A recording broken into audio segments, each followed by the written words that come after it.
Changes for Liverpool. Yeah. Do you think they should have prioritised getting a win rather than resting players? Tough question to answer because obviously they've got big games coming up and, you know, it's important that they get points on the board in the Premier League because it's been terrible. But I expected a lot more from last night. The game, they're at home. You know, Crystal Palace are a really good side, don't get me wrong, but I think they needed to field a stronger side. I think he put the young kids out there, really and truthfully, just to be like, I don't want to be in this competition. I don't fancy it. The bench was a disgrace. You know, like when you look at the other teams that have been in the competition, Arsenal, Spurs, Newcastle, yeah, they made changes, but the benches were strong. So if it wasn't going your way or you wanted to, you know, maybe get back in the game or make something happen, they had players there to come on and make something happen. Like Arsenal did with Saka, he comes on, he scores. Liverpool's bench last night, he threw the towel in. He waved the white flag and said, I don't want to be in the competition. That says to me that he knows that he's under huge pressure at the moment to get results in the Premier League and the Champions League. So he's just binned the Carabao Cup. I think he kind of, like, lambs to the slaughter a bit, you know, with the young kids, putting them out there. It was a bit harsh on them. Crystal Palace are a good side. You put young kids out there, you know, in front of Liverpool fans who are a bit edgy at the moment, and they got battered. Yeah, and a full house as well, wasn't it? And yeah. They wouldn't be very happy about that. Let's hear what Slot said on his decision to rotate so many players. Before I went out, I saw City's lineup, and I don't think they had one starter from the weekend. But it felt as if you look at their lineup, they played with their 11 starters. When we played Chelsea, I said they're missing 8, but they can still bring Estevao in. Now we're only missing 4. To me, it's the right decision, but and I haven't changed my opinion about that after the results. So he's saying that Manchester City can make 10 changes but still put out a quality side. Yeah. And in fairness, they did. Yeah. So, but should Liverpool be able to do that, given how much money they spent? Well, look, they've spent a lot of money, but I defend Slot a little bit here, and I think he's coming in for a lot of criticism because everyone's saying, he spent 500 million, he spent £500 million, you put that team out. I agree to a certain extent, but here's the thing. A lot of players have left Liverpool. Do you know, like, when you go through the list of players that have actually gone, Núñez, Trent, Quansah, Diaz, Tsimikas, Harvey Elliott, and sadly, tragically, Diogo Jota, who passed away. So they've had to replace them players. They went and spent crazy amounts of money, broke the transfer record twice on Florian Wirtz and Isak. Isak got injured. Florian Wirtz hasn't got going, but they spent, what, 230, 240 million? So but then the other players they've had to replace. You're replacing Diaz. You're trying to replace Núñez. You're replacing Trent. You're replacing Tsimikas. So people say you should have this unbelievable squad. They put a Galactico team together. Yeah, but he's allowed players have left, so the squad is still a bit thin. It weren't massively overcrowded in the first place. He's only just replaced like for like. Why he let all them players go, I don't know. I wouldn't have let all them players go. Diaz, Harvey Elliott, they know what Liverpool's about. They know the DNA. They know how to win games. They know what it's about, competing at the highest level, week in, week out. He's let them go, and they look like they're struggling, and the new players that come in, they ain't ready to play for Liverpool, some of them. We'll be asking a fan in a moment, but do you think the fans will they be bothered about the fact that Liverpool have gone out? We don't know. Slot, it seems like, maybe isn't that bothered, but will the fans be more bothered? I think the fans that were there last night will be bothered. I think they'll feel a bit like that was a bit of a disgrace.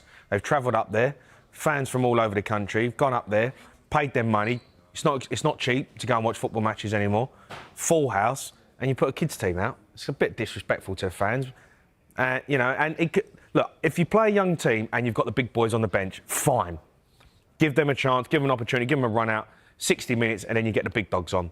The fact that some of the players, you know, on the bench were like, the squad numbers were 96 and 97, he threw the towel in. And that, to me, is disrespectful to Liverpool fans because they've just bobbed it off. I don't think anybody is saying that Arne Slot's job right now is under pressure, but how much pressure is he under to keep it beyond the summer? You say he's not under pressure, Tom. He's got a massive week coming up. They've got Aston Villa, then they've got Real Madrid, then they've got Man City. You know, we're talking about big games coming up. They've lost 6 out of 7, which you can have a laugh with, but that is a bit of a joke. It's Liverpool Football Club, and they're expected to be competing at the highest level. So if he loses another 3 games, who says he gets to Christmas? Seriously, Liverpool got to win the league. That's the job. They've got to win the league. Yeah, you're right. It's Villa at home on Saturday, Real Madrid next Tuesday at home, and then Man City away before the international break. Then it's Forest at home. In the Champions League, it's PSV. And West Ham away, Sunderland at home, Leeds away. They have got a slightly, better on paper after that. Yeah, after the international break. But look at the games they have lost already. They've lost games already, Tom, who you'd expect the fixture list would be kind to them. They've got beat. Yeah. And haven't performed. They haven't played well. Brentford at the weekend. Yeah, like they've not had a great run, and now they've got some tough games coming up to add to the pressure that's already put them under. Plus, they've lost tonight. I know it might not mean nothing tonight at the moment. If they get beat by Villa at the weekend, that's another result that's gone against them.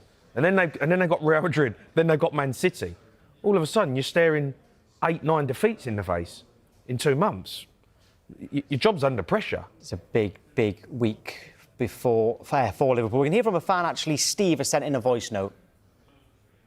Steve from Ellesmere Port. So Slot's just ruined the side this season. Last season, his success was built on actually not doing much, keeping the same squad of players in their best positions.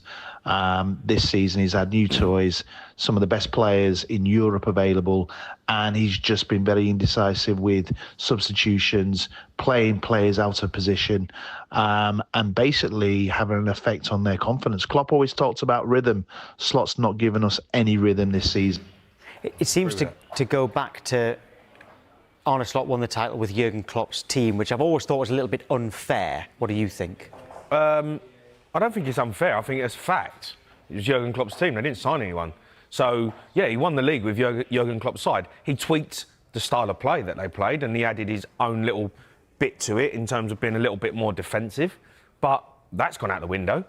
So you'd look at it, and Jurgen Klopp put a group of players together who knew what it meant to play for Liverpool, knew how to win, knew how to fight, knew how to run, knew how to keep clean sheets. And then Arne Slot's ripped all that apart. Players have left and brought in his own group of players, which is meant to be this super team. But he's putting, square pegs in round holes. The pressure continues to mount on Arne Slot as Liverpool's struggles deepen, sparking growing nostalgia among fans for the Jurgen Klopp era. Many supporters believe the club has lost its identity and intensity since Klopp's departure. The passion, the pressing, and the belief that once defined Liverpool now seem distant memories. Under Slot, performances have looked flat and uncertain, leaving many to wonder if the transition came too soon or if the Dutchman has truly grasped the demands of managing at Anfield. The sentiment around the club is clear. Supporters would welcome Klopp back in a heartbeat if it meant restoring the energy and unity that once electrified the red side of Merseyside. While Slot insists he needs time to implement his ideas, patience is wearing thin. With results dipping and the fanbase growing restless, Liverpool's new manager faces a defining moment: either reignite the fire or risk losing the faith of a crowd still longing for their charismatic former boss.